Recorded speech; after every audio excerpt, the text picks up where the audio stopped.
어느 날 공자의 제자 자하가 공자님에게 물었습니다. 안회는 어떤 사람입니까?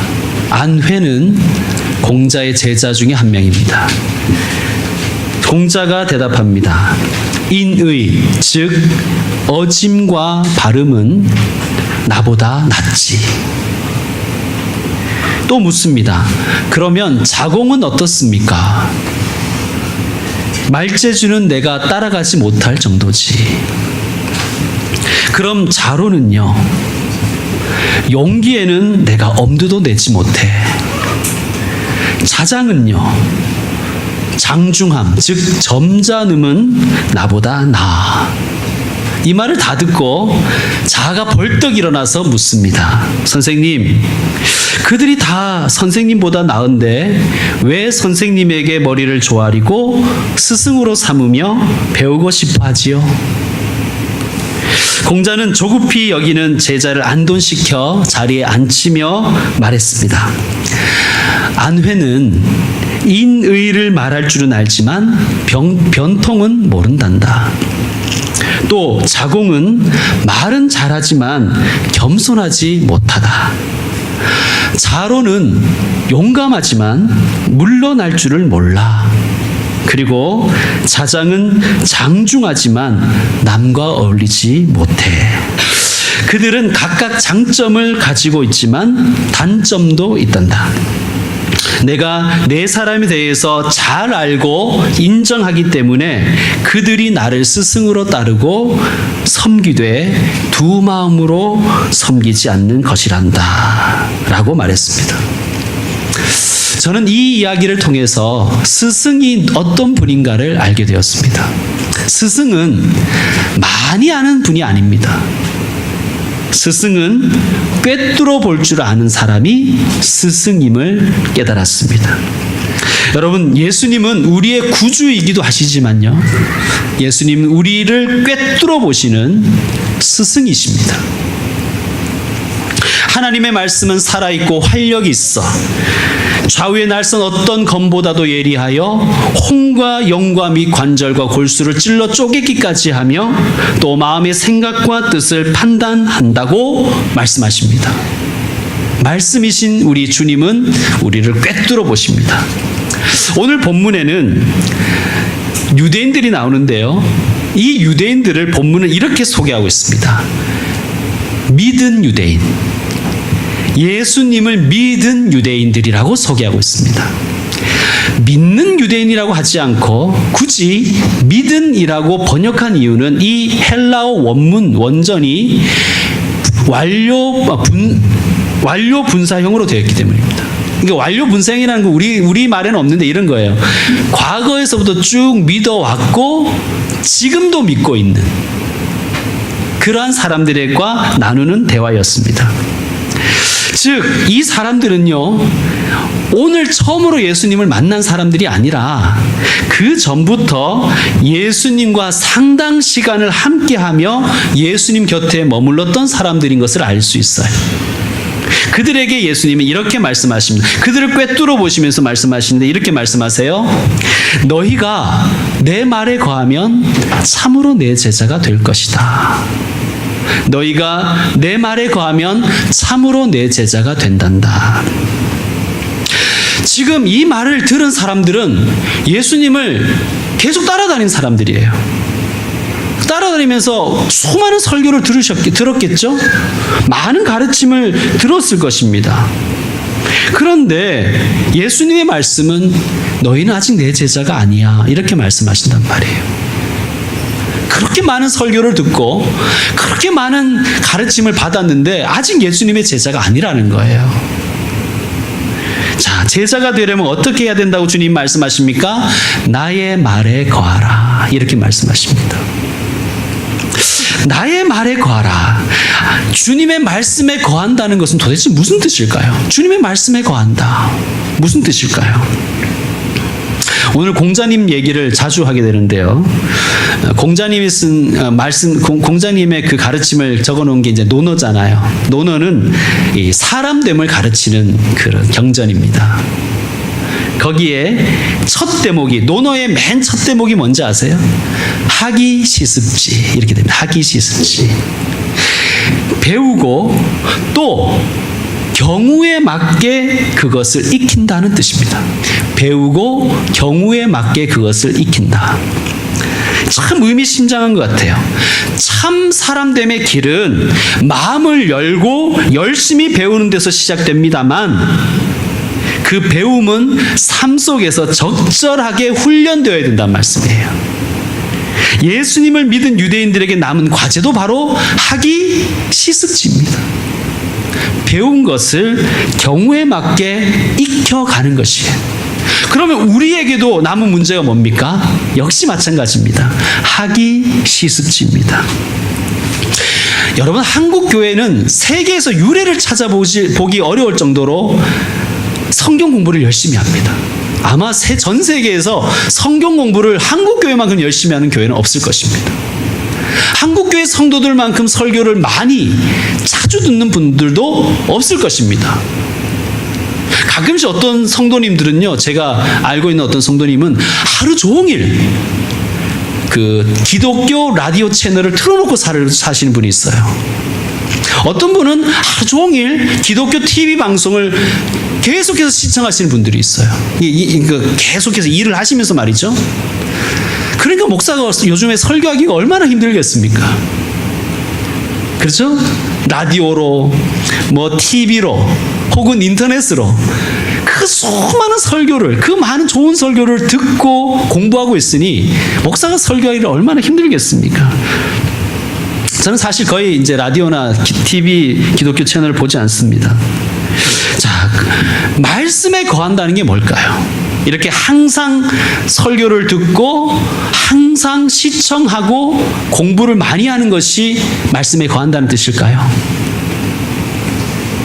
하나님의 말씀에 거한다는 것은 하나님의 말씀을 내 삶 속에 구현한다는 뜻입니다. 하나님의 말씀이 내 삶 속에 적용되고 구현되지 않으면 우리는 오히려 그 말씀 때문에 내가 거짓 자아가 되기가 쉽다는 것을 주님은 늘 말씀하고 계세요. 우리는요, 내가 좋은 말씀을 많이 듣고 있으면 내가 상당히 수준이 높다고 생각해요. 예. 우리 그러한 착각 속에 빠지게 됩니다. 너희가 내 말에 거하면 참으로 내 제자가 되고 진리를 알지니. 너희가 내 말에 거하면 참으로 내 제자가 되고 그렇게 되면 진리를 알게 된다. 이렇게 말씀하십니다. 여러분, 진리가 도대체 뭘까요? 진리 이러면 우리가 굉장히 추상적으로 느껴지잖아요. 진리가 뭘까요? 우리 중에는 철학과 나오신 분도 계시지만 주님께서 말씀하시는 진리란 도대체 무엇일까요? 주님께서 말하신 진리는 우리가 탐구하고 연구하여서 얻을 수 있는 어떤 지식을 뜻하는 게 아닙니다. 주님이 말씀하시는 그 진리는 하나님으로부터 오는 참된 가르침, 하나님께서 계시해 주시는 참된 가르침을 뜻하는데, 즉 예수 그리스도 자신을 의미합니다. 예수님의 말씀을 붙잡고 살려고 애쓰다 보면 예수님이 결국 진리라는 것을 깨닫게 된다는 말씀입니다. 반대로 예수님의 말씀 안에 거하지 않는 사람은 예수님이 진리임을 도무지 알 수가 없다는 것을 우리에게 말씀하고 계세요. 여러분, 본디오 빌라도가요, 예수님을 신문할 때 예수님이 바로 자기 앞에 있었습니다. 그런데 바로 자기 앞에 있는 예수님께 이렇게 물어요. 진리가 무엇이냐? 말씀 안에 있지 않으면요, 진리가 바로 눈앞에 있어도 진리를 알 수 없습니다. 다시 한번 강조합니다. 예수님의 인격을 배우고 그 삶과 가르침을 따라 살려고 애쓰는 자만이 예수님이 진리이심을 알게 되는 것입니다. 진리를 알지니 진리가 너희를 자유롭게 하리라. 진리가 주는 선물이 있는데 그게 뭐냐? 자유라는 것입니다. 자유. 진리가 주는 선물이 자유입니다. 얼마나 가슴 벅찬 말입니까? 진리를 알지니 진리가 너희를 자유롭게 하리라. 예수님을 알면 예수님이 너희를 자유롭게 하리라. 예수님께서 우리 삶에 들어오시면 우리가 자유로워진다는 뜻입니다. 예수님을 만난 수많은 사람들이 예수님을 알게 되었고 예수님 안에서 자유를 누리게 됩니다. 고통으로부터 자유하게 되고 걱정 근심으로부터 자유하게 되고 질병으로부터 자유하게 되고 욕심으로부터 자유를 얻게 되고 죄로부터 자유를 얻습니다. 그래서 예배자가 되는 거예요. 주님을 찬양하게 되는 것입니다. 우리에게도 이와 같은 역사가 일어나기를 소망합니다. 오늘 혹시 근심과 걱정과 고통과 질병과 아픔과 실패를 안고 혹 이 자리에 나왔을지라도 하늘로부터 임하는 치유와 노임과 회복의 역사가 일어나기를 축원합니다. 예배가 회복되고 찬양이 터지며 감사가 넘치게 되기를 소망합니다. 예수님께서 이렇게 말씀하셨습니다. 담대하라, 내가 세상을 이기었노라. 담대하라, 내가 세상을 이기었노라. 이 말씀 언제 하셨는지 혹시 여러분 아세요? 이 말씀은요, 요한복음 16장에 나오는데요, 이 말씀을 언제 하셨냐 하면 십자가 지기 바로 직전에 하신 말씀이에요. 담대하라, 내가 세상을 이기었노라. 말할 수 없는 고난을 바로 코앞에 두고 주님은 뭐라 그러시냐면 내가 세상을 이겼다 이렇게 말씀하신단 말이에요. 이것이 자유입니다. 어떠한 세상의 세력도 진리이신 예수님을 짓누를 수 없습니다. 이것이 우리에게 있기를 소망합니다. 진리를 알지니 진리가 너희를 자유롭게 하리라. 예수님을 만나서 예수님을 믿고 예수님이 진리임을 알게 된 많은 믿음의 선배들이 영혼의 자유함을 얻었습니다. 그들 중에는 극심한 가난에 시달린 분들도 계세요. 그런데요, 가난했는데 누추하게 살지 않았습니다. 우리의 믿음의 선배들 중에 우리와 동일하게 걱정, 근심이 많은 분들도 있었지만 그 걱정, 근심에 짓눌리고 찌들리지 않았습니다. 예수님처럼 이렇게 말한 거예요. 내가 세상을 이겼다. 그들의 삶으로 우리에게 증거하고 있는 것입니다. 사랑하는 성도 여러분, 우리도 우리 이 신앙의 선배들처럼 영적인 자유를 누리며 살아가고 싶습니다. 그렇게 되기를 소망합니다. 제가 예수님을 인격적으로 만난 것은 신대원을 준비하는 그 시절이었습니다. 사실 저도 모태신앙이었고 아버지도 목사님이었고 교회에서 살았죠. 근데 예수님을 정말 인격적으로 만난 것은 제가 신대원 준비를 하는 그 시절이었습니다. 성경 속에서 저는 저를 기다리고 계시는 주님을 만났습니다. 주님을 만나니까요, 정말 세상이 다르게 보이더라고요. 똑같은 도서관이었고 똑같은 친구고 똑같은 세상인데 주님을 인격적으로 만나고 나니까 완전히 달라 보이더라고요, 세상이. 그때 저는 정말 세상에 두려울 것이 없었습니다. 주저할 것도 없었습니다. 정말 도서관에서 제가 주님께 막 울면서 속으로, 도서관에서 소리내서 기도를 못하니까요, 막 울면서 가슴을 치면서 주님께 고백했습니다. 저도 주님처럼 살다가 주님처럼 죽고 싶습니다. 예수님처럼 살다가 예수님처럼 죽으면 그만이다 하는 생각이 들더라고요. 정말 벅차더라고요. 진리를 알게 되니까 정말 자유로워지더라고요. 하나님의 영광 위에 살다가 예수님처럼 죽고 싶더라고요.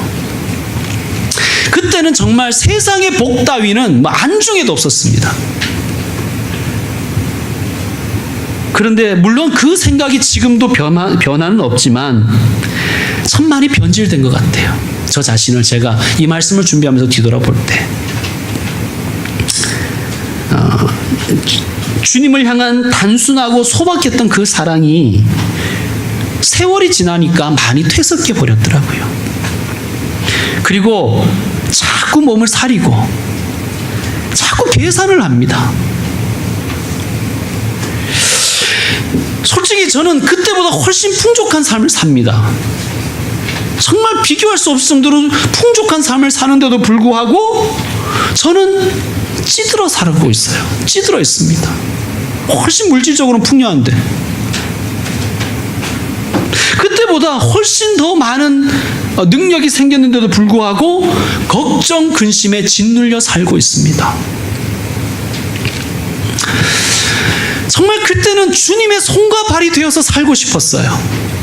그런데 요즘에 저를 가만 보니까 그저 그냥 예수님에 대해서 그냥 해석하고 그냥 예수님에 대해서 설명해 주는 것으로 만족하고 있는 저 자신을 발견합니다. 여러분은 어떻습니까? 주님께 오늘 말씀을 준비하면서 간절히 기도드렸습니다. 하나님, 다시 자유하게 해주십시오. 다시 자유를 누리게 해주십시오. 다시 영적인 자유를 누리게 해주십시오.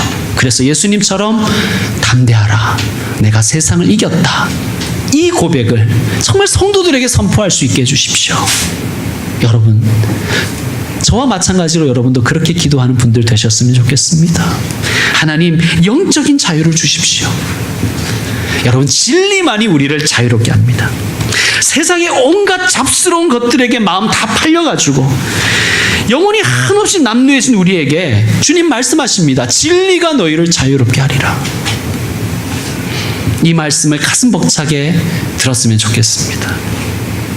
우리의 스승이신 예수님께서는 우리의 내면을 꿰뚫어 보시면서 계속해서 말씀하시는데 우리가 해방되어야 될 가장 중요한 것에 대해서 말씀하시는데 그게 뭐냐? 바로 죄라는 것이에요.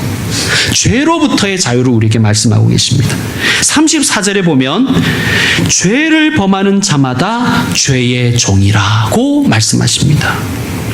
우리를 비참하게 하고 우리를 남루하게 하고 우리를 잡스럽게 하는 원수가 뭐냐? 우리를 사로잡고 있는 죄입니다. 죄.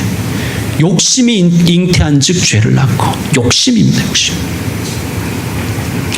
죄로부터 자유할 수 있는 방법은 예수님밖에 없습니다. 그래서 예수님 36절에 이렇게 말씀하십니다. 우리 36절 같이 읽겠습니다. 그러므로 아들이 너희를 자유롭게 하면 너희가 참으로 자유로우리라. 아멘. 하나님의 아들만이 우리를 자유롭게 할 수 있습니다. 예수님만이 우리를 죄에서 자유롭게 하실 수 있습니다. 여러분, 우리가 가슴을 많이 치고 우리가 눈물을 많이 흘린다고 죄의 사슬에서 벗어날 수는 없습니다. 통곡하고 고행한다고 죄의 사슬에서 풀릴 수 없습니다. 우리를 죄에서 해방시켜 주실 분은 예수님밖에 없는 거예요. 빌리 그레이엄 목사님이 이렇게 비유를 하셨더라고요. 큰 홍수, 이번에도 우리가 홍수가 많이 났죠? 큰 홍수가 나서 떠내려가는 사람이 있다. 그 사람이 물에서 나오고 싶어서 자기 머리카락을 잡고 위로 잡아당긴다. 하지만 아무리 자기 머리를 자기가 잡고 위로 잡아당긴다고 물에서 해방되어 물 밖으로 나올 수는 없다. 저는 이 비유를 보면서 참 많은 깨달음을 얻었습니다. 여러분, 주님이 이렇게 말씀하셨어요. 내 죄사함을 받았느니라. 이 말씀이 받아들여지고 아멘하는 사람은 죄에서 해방되는 거예요. 막 고행을 하고 눈물을 많이 흘리고 금식을 하고 그런다고 죄에서 해방되는 것이 아니라, 아들아, 딸아, 네가 네 죄에서 해방되었느니라, 네 죄사함을 받았느니라, 이 말씀에 아멘 하는 사람은 해방되는 거예요. 여러분, 예수님께서 십자가에서 돌아가실 때 옆에 있는 한 강도에게 이렇게 말씀하셨습니다. 네가 오늘 나와 함께 낙원에 있으리라. 만약 이 말을 들은 강도가 아멘 했다면 그는 구원받았을 것입니다. 그의 행위가 있어서가 아니라, 그의 노력이 충분해서가 아니라, 그 말씀이 그 안에 들리고 믿어졌기 때문입니다. 내가 세상 끝날까지 항상 너와 함께 있으리라, 이 말씀에 아멘 할 수 있는 사람은 담대하게 세상을 이겨나갈 수 있습니다. 그렇지 않습니까, 여러분? 내가 세상 끝날까지 너와 항상 함께 있으리라, 이 말씀에 아멘이 나올 수 있어야 됩니다. 그 사람은 해방되는 것입니다. 여러분, 말씀을 받아들이고 말씀을 믿는 사람만이 새로운 삶에 도전해 볼 수가 있습니다. 세상에 짓눌리지 않습니다. 그런데 이게 그렇게 쉽게 되지 않아요. 참 어렵습니다. 그래서 37절에 예수님이 이렇게 말씀하셨습니다. 우리 37절도 같이 읽겠습니다. 나도 너희가 아브라함의 자손인 줄 아노라. 그러나 내 말이 너희 안에 있을 곳이 없으므로 나를 죽이려 하는도다. 아멘. 저는 이 말씀이 참 아팠습니다. 내 말이 너희 안에 있을 곳이 없으므로. 내 말이 너희 안에 있을 곳이 없으므로. 이 말씀이 참 아프게 제게 느껴졌습니다. 여러분, 혹시 가시나무 새라는 노래를 알고 계십니까? 잘 아실 것입니다. 가사가 이렇습니다. 내 속엔 내가 너무도 많아 당신의 쉴 곳 없네. 우리 속에 주님을 위한 자리가 하나도 없는 거예요. 내 말이 너희 안에 있을 곳이 없으므로. 내 속엔 헛된 바람들로 당신의 편할 곳 없네. 내 속엔 내가 어쩔 수 없는 어둠 당신의 쉴 자리를 뺏고, 내 속엔 내가 이길 수 없는 슬픔 무성한 가시나무 숲 같네. 여러분, 신앙생활은 다른 것이 아닙니다. 주님의 말씀이 우리 안에 역사하도록 하는 것이 신앙생활입니다. 주님의 말씀에 우리의 마음의 자리를, 여백을 내어드리는 것이 신앙생활이에요. 그게 신앙생활입니다. 내 안에서, 내 삶에서 주님의 말씀이 역사하도록 하는 것이 신앙생활입니다.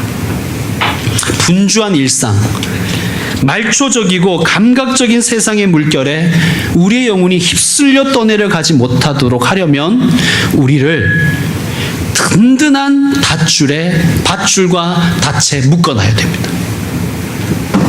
그 밧줄과 닻이 바로 말씀입니다. 주님의 말씀이 우리에게 닻이 되어서 우리를 폭풍 가운데서도 평안하게 합니다. 주님의 말씀이 밧줄이 되고 닻이 되어서 세상의 풍랑 속에서도 우리를 자유롭게 하는 것입니다. 세상이 복잡해질수록, 또 해야 할 일이 많을수록, 분노와 절망이 깊어질수록, 사랑하는 성도 여러분, 말씀을 밧줄 삼아 닷 삼아 내리십시오. 닻이 배를 안전하게 지키듯이 주님께서 우리 영혼과 삶에 찾아오셔서 우리를 고치시고 회복시키시고 새로운 삶을 시작할 수 있는 용기를 주실 것입니다. 이제 말씀을 마무리하겠습니다. 어떤 여자 집사님이 주일에 급한 일이 생겨서 교회를 가지 못하게 되었습니다. 그래서 남편 집사님께 신신당부를 합니다. 여보, 오늘 교회 가면 졸지 좀 말고 설교 잘 듣고 제게 와서 전달해 주세요. 큰 신신당부를 합니다. 졸지 말고 말씀 잘 듣고 제게 좀 전달해 주세요. 남편은 알았다고 대답하고 교회에 갔습니다. 예배 끝나고 돌아온 남편이 부엌에서 일하고 있는 아내를 뒤에서 이렇게 백허그로 따뜻하게 안아줍니다. 그리고 사랑합니다 라고 속삭여줍니다. 일명 백허그죠. 생전 처음 있는 일입니다. 결혼 생활 동안 이렇게 따뜻하게 안아준 것은 신혼 이후 처음이었고, 사랑한다는 이 고백도 참 오래간만이었습니다. 아내는 너무나 행복해서 여보, 오늘 은혜 많이 받았어요? 라고 물었습니다. 남편이 대답합니다. 많이 받았지. 무슨 말씀을 들었어요? 알 것 없어. 아무리 다그쳐도, 아무리 물어도 남편이 대답을 안 해줍니다. 너무 궁금한 이 부인이 그 다음날, 그리고 행복한 마음으로 과일을 사들고 목사님께 찾아갑니다. 그래서 인사를 하고 목사님께 물었습니다. 목사님, 어제 제 남편이 와서 목사님 말씀의 은혜를 많이 받았다고 그렇게 얘기합니다. 도대체 무슨 말씀을 하셨습니까? 아내를 사랑하라고 하셨나요? 아닌데요. 그럼 뭐라고 하셨습니까? 원수를 사랑하라고 그랬습니다. 여러분, 말씀이 우리를 변화시킵니다. 여러분, 사람이 잘 안 변해하잖아요, 그죠? 그런데 말씀이 우리 안에 들어오고요, 말씀이 우리에게 역사하기 시작하면요, 어두운 마음이 밝아지고 어두운 세상이 밝아 보이고 원수 같은 남편, 원수 같은 아내도 예뻐 보이는 것입니다. 우리 인간이 막 내가 사랑해야지 결심한다고 되는 게 아니잖아요. 내가 사랑해야 되겠다 결심하고 집에 갔는데 그냥 무작정 다시 미워지지 않습니까? 그게 인간이에요. 그런데 말씀이, 진리이신 말씀이 우리 안에 들어와서 역사하시면 사람이 바뀌는 거예요.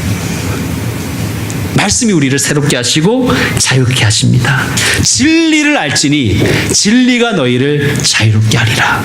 이 말씀 믿으시고 주님 안에서 살아가시는 귀한 한 주간 되시기를 주의 이름으로 축원합니다. 기도하겠습니다.